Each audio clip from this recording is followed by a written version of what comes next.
എല്ലാവരും രണ്ട് കൈ ഉയർത്തിയിട്ട് ആമീൻ പറയും. അല്ലാഹുവേ നീ സംരക്ഷണം നൽകണേ അല്ലാ, ഫലസ്തീന മക്കൾക്ക് സംരക്ഷണം നൽകണേ അല്ലാ, വിപത്തുകളിൽ നിന്ന് സലാമത്ത് കൊടുക്കണേ അല്ലാ, കാലുപത്തുകളിൽ നിന്ന് കാവൽ കൊടുക്കണേ അല്ലാ, ഇസ്രായേലി ഭീകരനെ നീ പാഠം പഠിപ്പിക്കണേ അല്ലാ, അവരുടെ ശത്രുത നിന്നിലേക്ക് ഏൽപ്പിക്കുന്ന അല്ലാ, ഫലസ്തീനിലെ ഗസയുടെ തെരുവോരങ്ങളിൽ പിടഞ്ഞു വീണ പാവപ്പെട്ടതാകുന്ന മക്കളുണ്ട്, ചെറുപ്പക്കാരുണ്ട്, യുവാക്കളുണ്ട്, യുവതികളുണ്ട്. അവർക്ക് നീ ശുഹദാക്കളുടെ പ്രതിഫലം കൊടുക്കണേ അല്ലാ, ശുഹദാക്കളുടെ പ്രതിഫലം കൊടുക്കണേ അല്ലാ. യുദ്ധത്തിന്റെ കെടുതി മൂലം കൈ നഷ്ടപ്പെട്ടു പോയവരുണ്ട്, കാല് നഷ്ടപ്പെട്ടു പോയതാകുന്ന 15ഉം 10ഉം വയസ്സുള്ളതാകുന്നതിൽ താഴെയുള്ള പിഞ്ചോമന മക്കളുണ്ട്.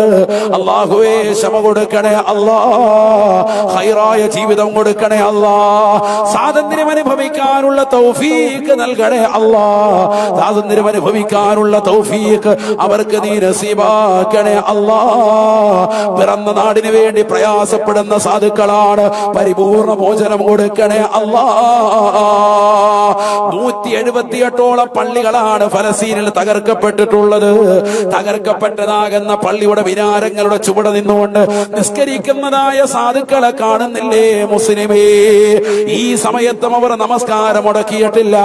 എവിടെയെങ്കിലും ബോംബ് വർഷിക്കുമ്പോൾ ഓടി വരുന്നത് ഞങ്ങൾക്ക് ഇവിടെ ബുദ്ധിമുട്ടുണ്ടായി എന്ന് പറഞ്ഞിട്ടല്ല, അവരപ്പോഴും പറയുകയാണ് അല്ലാഹുവേ ഇന്നാ ലില്ലാഹി വ ഇന്നാ ഇലൈഹി റാജിഊൻ.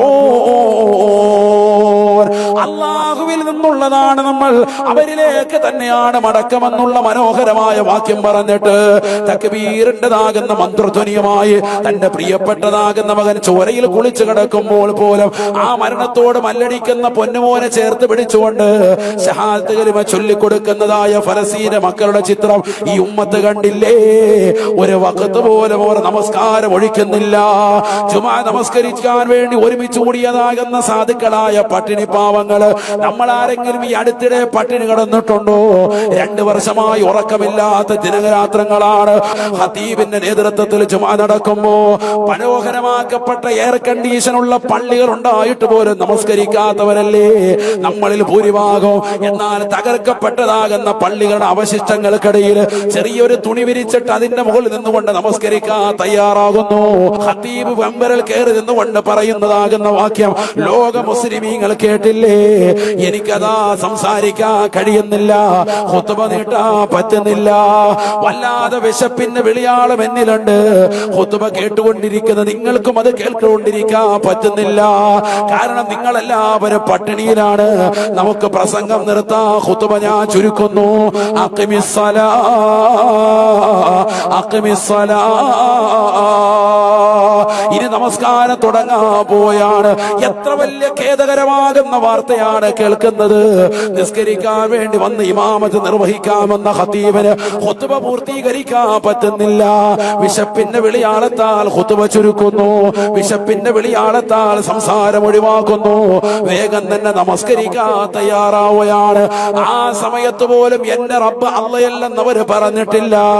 5 വഖ്ത് നമസ്കാരങ്ങൾ നമ്മുടെ കൈകളിലേക്ക് പ്രവാചകൻ മിഅ്റാജിന്റെ രാവിലൂടെ ഉമ്മത്തിന് സമ്മാനമായി നൽകിയിട്ട് ആ നമസ്കാരത്തെ തള്ളിക്കളഞ്ഞുകൊണ്ട് ജീവിക്കുന്ന മുസ്ലിമില്ലേ?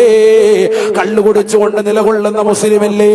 അല്ലാഹുവേ ഞങ്ങൾക്ക് നീ ബോധം നൽകണേ അല്ലാ. നിന്നെ മറക്കാതെ നിന്നെ ഓർക്കുന്ന ഒരു വഖ്ത് പോലും നമസ്കാരം പരിപൂർണമായി ശ്രദ്ധിക്കാത്തവരായി ഞങ്ങളെ നീ മാറ്റരുത് അല്ലാ. കൃത്യമായി ശ്രദ്ധിക്കുന്ന യഥാർത്ഥ മുഅ്മിനീങ്ങളിൽ ഞങ്ങളെ നീ ഉൾപ്പെടുത്തണേ അല്ലാ.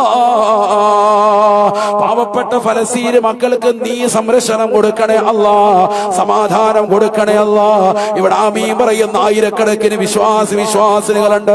സർവരെയും നീ സ്വീകരിക്കണേ അല്ലാ.